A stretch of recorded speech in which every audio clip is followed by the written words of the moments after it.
بسم اللہ الرحمن الرحیم۔ حضرت طلق فرماتے ہیں کہ ایک شخص حضرت ابو درداء صحابی رضی اللہ عنہ کی خدمت میں حاضر ہوا اور عرض کیا کہ آپ کا مکان جل گیا، فرمایا نہیں جلا۔ پھر دوسرے شخص نے یہی اطلاع دی تو فرمایا نہیں جلا۔ پھر تیسرے آدمی نے یہی خبر دی، آپ نے فرمایا نہیں جلا۔ پھر ایک اور شخص نے آ کر کہا کہ اے ابو درداء، آگ کے شرارے بہت بلند ہوئے، مگر جب آپ کے مکان تک آگ پہنچی تو بجھ گئی۔ فرمایا مجھے معلوم تھا کہ اللہ تعالیٰ ایسا نہیں کرے گا کہ میرا مکان جل جائے، کیونکہ میں نے رسول اللہ صلی اللہ علیہ وسلم سے سنا ہے جو شخص صبح کے وقت یہ کلمات پڑھ لے شام تک اس کو کوئی مصیبت نہیں پہنچے گی۔ میں نے صبح کو یہ کلمات پڑھے تھے، اسی لیے مجھے یقین تھا کہ میرا مکان نہیں جل سکتا۔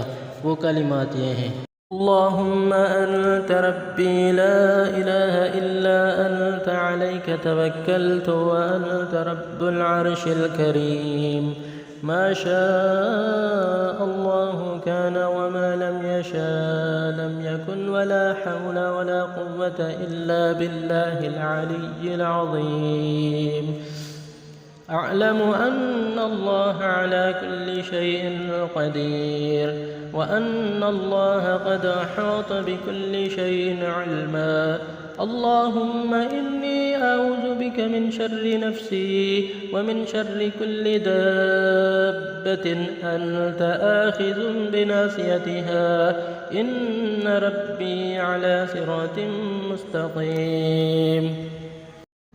دوستو، اگر یہ ویڈیو آپ کو اچھی لگی تو پلیز لائک کر دیں اور چینل کو سبسکرائب کر دیں۔ جزاک اللہ خیر۔